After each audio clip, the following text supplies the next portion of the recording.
Well, that was fucking dreadful. Hey up, shaggers. Well, as you can tell by that fucking sweaty mess, this job, well, it didn't quite go as I wanted it to. But anyway, let's start from the beginning, shall we? So, I've been sent out to change 2 tyres on this telehandler. Now, the ones that wanted doing was on opposite corners. Now, you could be a prick and just change them where they were, but it's going to end up winding diff up, and no, you just don't do it. So, I'll swap them round and I'll put them on the same axle. Now, you've probably noticed that I normally try and tackle everything still strapped onto the machine. But these rims are shit. They're single dip and they tend to be about as stubborn as a shit stain on a blanket. So I thought, while I'd already got it off, I may as well tackle this one on the floor and it might make things a little bit easier for me. Well, fucking hell, wasn't I wrong? So I get that first bead peeled off and it lulled me into a false sense of security, to be honest, because it was a piece of piss. Now, trying to dig this second bead out, it did put up a bit more of a battle, to be honest with you. And with my levers not listening, that didn't help neither. But after I grab a bit of backup in the form of a third lever, I do my best balancing act and I managed to get the rest of this rim peeled out. Now, it's about here where the problems start to arise. So I chuck the rim in and it absolutely laughs at me, so I laugh back. But I promise you it's not because I'm finding this funny, it's just because I've just realised the sense of impending doom that's looming over me. So I wipe that lube off to give me a bit more chance, because as daft as it sounds, sometimes you are better going in dry. Friction is sometimes your friend.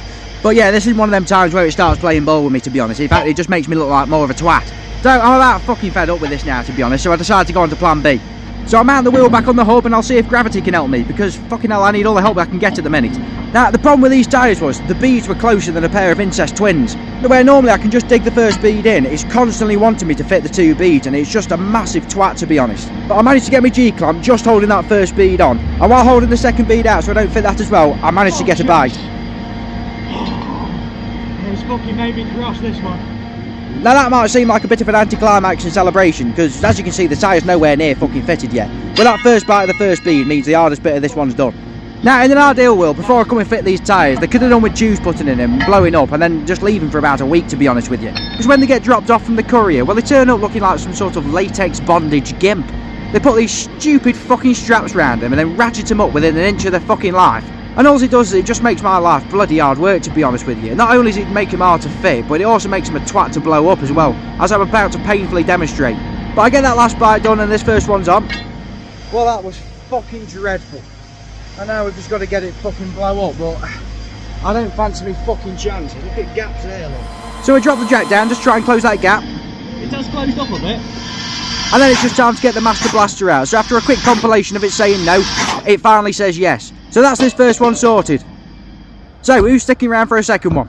Now, I learned my lesson with the first one, that taking it off, well, it did absolutely fuck all to help me, to be honest. So I decided to do this one standing, and it's pretty much a copy and paste of the first one. This tyre comes off absolutely sound, to be honest with you. But as we learned from the other side, the work doesn't really start here, the work starts with getting the new one on.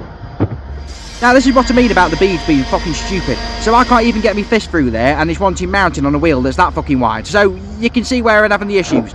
But now I've learned the technique for how to do it the other side, well, I fancy my chances with this one. And that's the thing about this job, although you fit loads of tyres and fundamentally they're exactly the same, well, they all like getting fit in different ways. So anyway, I managed to get that first bite. Now, when you've been mauling your bollocks off and you've lost about 3 pints in bodily fluids, this isn't the question you want to hear. Oh, fucking always, boys. So after they established that I wasn't having fun in the fucking slightest, and they wouldn't be neither if they stayed around, I managed to get that first bead on, and now we can just start tackling this second one. Now, the beads on this one, they were even bloody tighter than the first one, so they did make fitting this a bit of a twat, to be honest, but I managed to get it done, and then now I just need it to take air. So I start blasting away, and it results are absolutely fuck all, to be honest. The only thing it gave me was the early stages of tinnitus, so again, we go to plan B. So here's another little trick of the trade. So there was no chance of this one going on just by a cheater. So I get a ratchet strap around the tyre and start ratcheting it up, and it basically just closes the gap a little bit, and you stand a bit more chance of getting air in it. Got a couple more blasts, and no, still fuck all. But luckily enough, I brought a spare cheater with me, and I managed to draft one into help, so with one final blast, that's this one sorted. Thanks for watching.